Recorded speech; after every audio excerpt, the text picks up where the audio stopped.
होता है तो पतिव्रत होता है। देखो भगवान क्या कह रहे हैं। इसीलिए चाहे तो मुझे मेरी पूजा करो, मुझे फूल चढ़ाओ ना चढ़ाओ कोई मतलब नहीं, लेकिन अपने पति को संतुष्ट करो।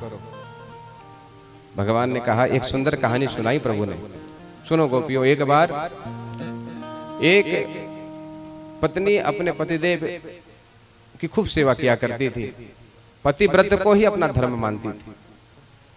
तो पतिदेव जब काम से थक कर घर के भीतर आए ना, तो पत्नी के गोद में सर रख करके सो गए।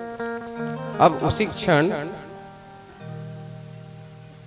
इनका छोटा सा बालक जो घुटमन घुटमन चलता था, ये चौके की ओर, चूल्हे की ओर बढ़ने लगा।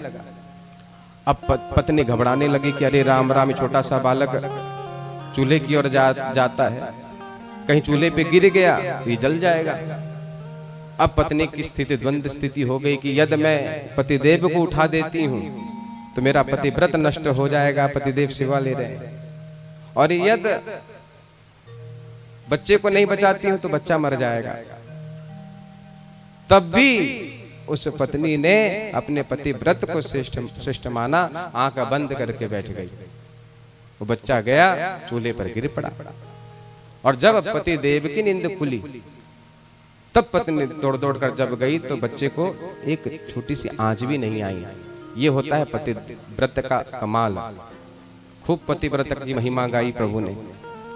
इसीलिए किसी भी परिस्थिति में अपने पतिदेव का त्याग नहीं करना चाहिए। इतनी रात्रि में तुम आई हो अपने पति को छोड़कर मेरे पास, देखो भगवान कैसी बात कहते हैं। लेकिन ये गोपी भी बड़ी चालाक है। गोपियां कहते हैं कि प्रभु आपने तो आधी कहानी बताई है, हम पूरी बता देते हैं, सुनिए। एक बार एक पतिव्रता नारी थी, अपने पतिदेव की खूब सेवा किया करती थी। एक दिन पतिदेव कहने लगे कि मैं बाहर कमाने खाने को जा रहा हूं। ये कहने लगे कि आप चले जाओगे तो मैं सेवा किसकी करूंगी, मेरी तो हो गई विडंबना। तो पतिदेव कहने लगे चिंता मत करो, मैं अपने अनुसार एक सुंदर पुतला बना दूंगा, तुम उसे ही, उसमें ही मेरा स्वरूप समझकर उसका तुम सेवा, उसकी सेवा करना। पत्नी राजी हो गई। अब पतिदेव ने अपने अनुरूप एक पुतला बनाया। अब उसे बढ़िया सुंदर अपने अलमारी पर रखती। पतिदेव तो चले गए, अलमारी पर रखती, सुंदर उनकी सेवा करती। पति समझकर पति का भाव रखकर ही सेवा किया करती। भोग लगाती, नाश्ता खिलाती, पानी पिलाती, जैसे हम ठाकुर जी की सेवा करते हैं ना, उसी प्रकार। अब एक बरस बाद पतिदेव लौटे। अब पत्नी बैठी है अपने उस झूठ मूठ वाले पति की सेवा में। अब असली के पति ने बाहर से खूब आवाज लगाई, खूब कबाड़ खटखटाया कि भैया, अरे ओ देवी कबाड़ खोलो, कबाड़ खोलो।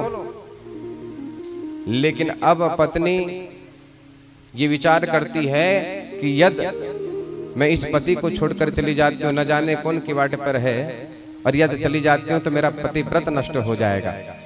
इतनी आसक्ति हो आई थी उस पुतली पर। तो अब आप बताओ, जब असली का पति जब आवाज दे रहा है तो पत्नी को क्या करना चाहिए? तो ठाकुर जी ने कहा था इसमें कौन सी बड़ी बात है, जब असली पति आ गया तो नकली पति का क्या मतलब, इसे छोड़ना चाहिए। अब ठाकुर जी ने कहा बस यही बात है प्रभु, जिसे आप पति कहकर कह रहे हैं ना, बता रहे हैं हमें, जो ज्ञान दे रहे हो ना, ये सब नकली पति हैं। क्योंकि ये सब जो है इस देह के पति हैं।